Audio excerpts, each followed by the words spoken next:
Hello guys, this is Vineet from Edge Forex and today is the 25th of August 2024 and this past week was very eventful where Fed came out and said pretty much without saying it that they're going to start lowering the interest rates. He basically said that hey, it's time for policy change. So now the question is how much is it going to lower it by? 25 basis points or 50 basis points?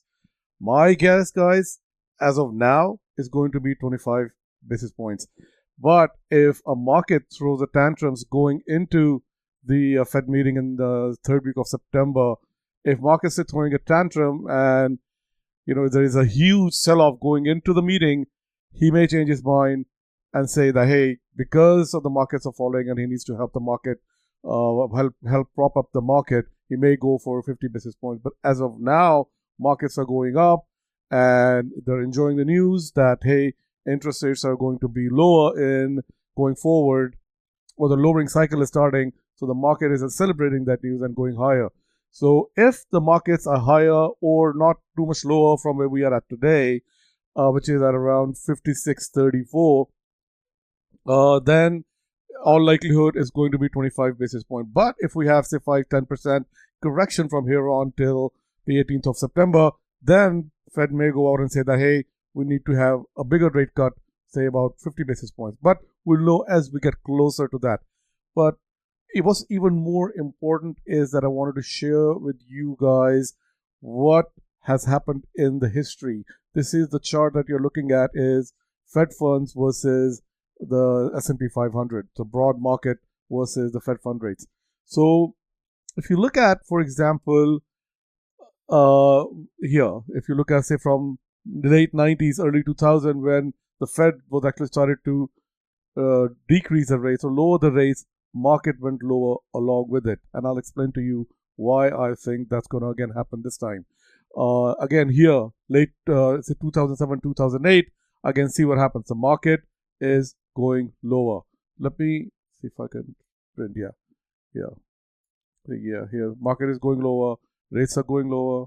Market is agreeing with it. Here, rates are going lower. Markets are going lower.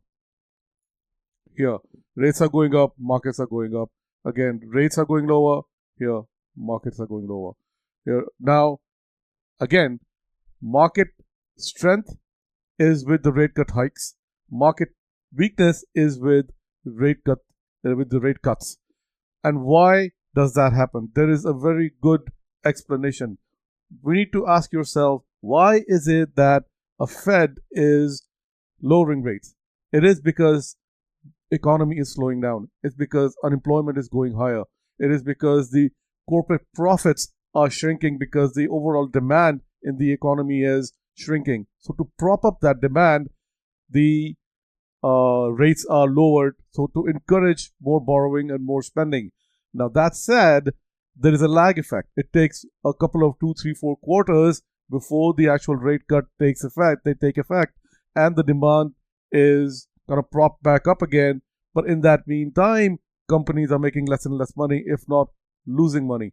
So the quarter over quarter or month over month profits on these companies is actually lowering. So they have to lower their guidance for their growth and for their profits. So if they lower their guidance, 9 out of 10 times, the stock will take a hit.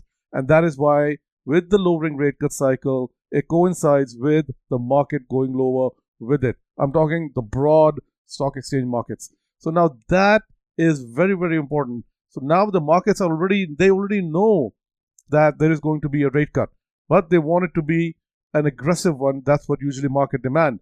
So now to make it more aggressive, markets have to fall. It's very counterintuitive, but that's how the market cycles work. And it's in front of you. It's going back 30 years. That's exactly what has happened every single time there is a rate cut. The Fed cuts rates, market goes down. Fed increases the rates. Now, why is Fed increasing the rate? Because the economy is overheating. But it takes Fed 2, 3, 4 months to increase the rate, and then there is that lag effect. So now everybody knows that the profits of these companies are going to get higher and higher, the dividends are going to get higher, and the stock market rallies. And then at the end of the cycle, so it's a cycle, it's an ebb and flow. At the end of the cycle, what happens is there is overinvestment, there is malinvestments. Now the Fed now has to cut rates to actually boost the economy. So that is what is going to start happening in September, and that is going to that's going to then lead into our next topic that I wanted to cover was dollar. Let me bring up dollar's index here. Actually, before I get to the dollar, let's just look at the chart for this S&P 500. What you are seeing here is a very, very strong uptrend. Let me zoom out a little. No, that's fine. So let me draw a trend line from here and then draw another trend line from here. I wouldn't be surprised. Let me actually, it's a little lower. Let me change it, but just bear with me, guys. Sorry. It's not letting me do that. Here. That's better. From here to here. Yes. I would not be surprised if over the next couple of weeks, 3 weeks, 4 weeks, market actually tumbles and tumbles hard. And let me tell you why I say that. Because market is making higher highs every time, higher highs, higher lows. But here is creating is huge. This is the daily chart, guys. So keep that in mind. Daily charts, a lot of things, a lot of noise is cut out. So there's a huge divergence that is actually taking place. So I wouldn't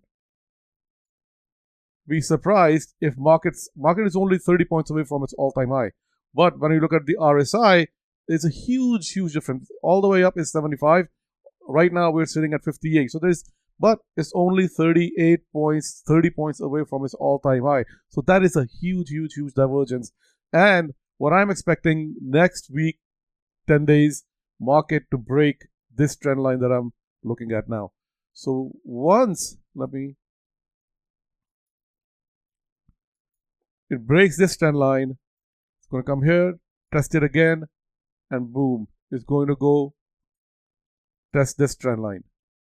So now, depending on how close we are to this trend line, closer to the Fed meeting, is what will drive how much they are going to lower the rates by.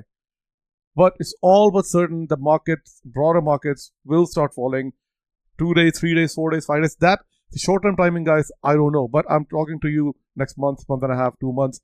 Markets are going to fall, and markets are going to fall hard. And then it's going to force Fed's hand to cut, depending on the trajectory of the market, depending on how fast it falls, it'll drive how much the Fed is going to decrease or cut the rates by. All right, guys. So let's now look at the dollar index. Okay. Here is what I call dollar has officially entered my puke zone, puke trade, where a sentiment is so negative. All right, I usually don't put too many indicators on, but let me just show you guys how extreme the sentiments are. Let me put up stochastic. Okay, let's also do Bollinger Bands. All right, guys, here. I don't like putting too many indicators, but I'm doing it just for illustration to show you guys how extreme this move is. Every time, guys, let's look at the Bollinger Bands. Right now, the price is outside of the lower Bollinger Band. And see what happens. Last time, it was outside of the Bollinger Band. Huge uptrend, huge bounce back. Next time again, huge bounce back.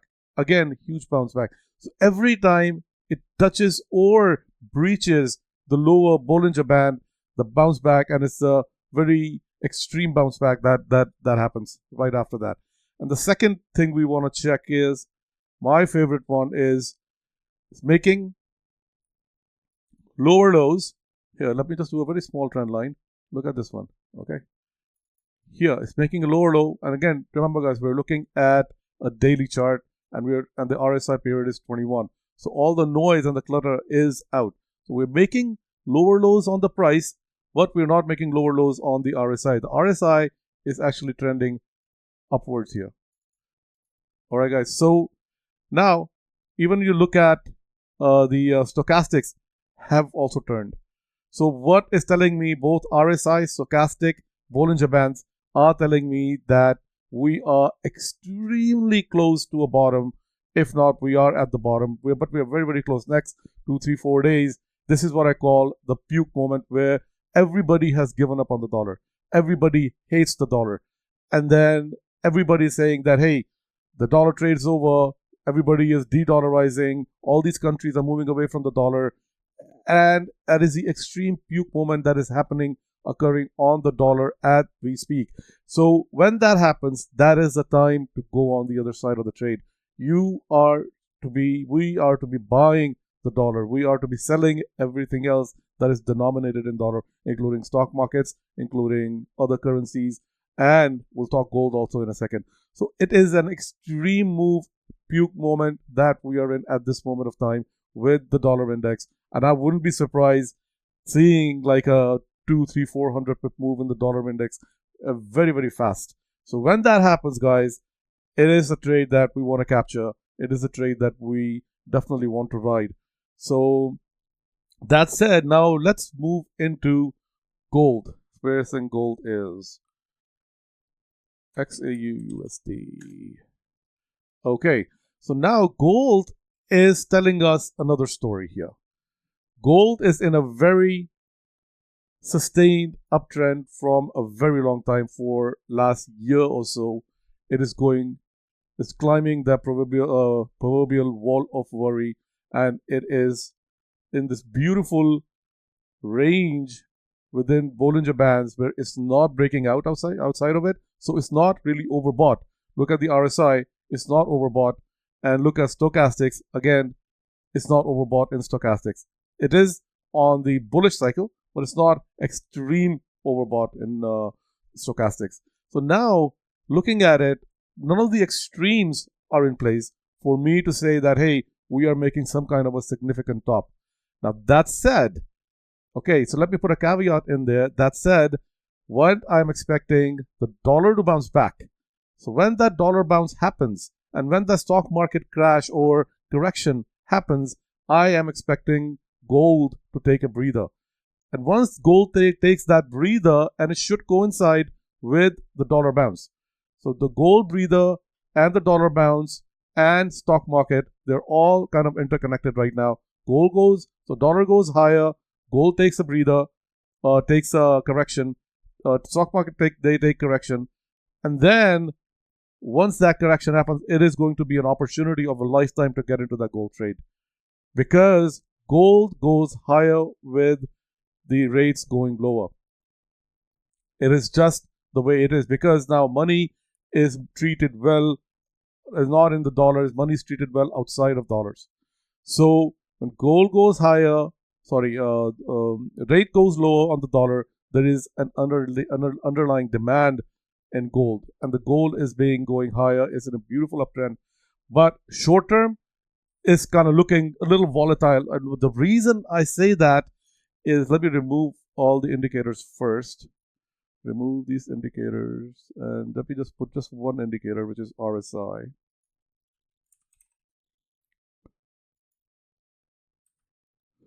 Yeah, so gold is making higher highs, but the RSI here, even though it's close to high, but it's not making higher highs. So RSI, see, the momentum is kind of losing out in gold at this point, because I was earlier expecting when it breaks 2,500, it is going to accelerate an upside move. It did not. And because of the stock market correction, all those things kind of came together, and gold did not get that upside move. It actually got a bit of a correction. And then now it's on its back up again, going back up again. But now the gold is going to face headwinds when the dollar reverses. So when dollar reverses, it's your first chance, it's your first hint that, hey, gold is about to take a downturn for the short term, for the next week, 2 weeks, 3 weeks max. And then once that bottom happens, if that happens, that is going to be an opportunity of a lifetime to get into this trade if you haven't already. So I hope that kind of addresses everything around markets, dollar, and gold. But again, the key is, if you're following gold, key is to watch that dollar index. If you are watching the dollar index, take a look at the market, because as I've seen in the history, as I've analyzed and I've showed you guys, the markets, they tend to go down when the rates are cut. Gold tends to go higher, dollar tends to get higher when rates are cut, because now stocks are selling off, the dollar gets in demand. Everybody now wants to get into dollars because everybody's selling off their stocks. Everybody now, if, and see, there's another dichotomy. If the sell-off in the gold stock market is, say, 1%, 2%, if it's not a crash, if it's subtle, then in those cases, gold tend to go high. But if there is an extreme sell-off, then everybody's selling off everything just to get liquidity. They're getting margin calls. So people are forced to sell their gold positions also. So the short term, then gold may take a hit, usually does. But if the sell-off in the markets is subtle and only, say, 0.5% here, basically 2 steps down, 1 step up, 3 steps down, 2 steps up, like that, then gold will tend to go higher. But again, I'll keep you guys updated as and when that happens. I just wanted to give you guys my thought process as to how things may unfold over the next 2-3 weeks. But if things change, guys, so that's we have to be nimble. We have to be on our toes in these markets. We have to change as the market is changing. We cannot tell what about market or what to do. Market tells us what it's going to do, and we have to just take lead and follow the hints that market is giving us and trade accordingly. Markets does not work on hope. Market does not hope on wishes. Market's got its own mind. It's going to follow its own path. It's not going to listen to anybody. So that's it. You have a really good rest of the weekend. I will talk to you tomorrow in another update.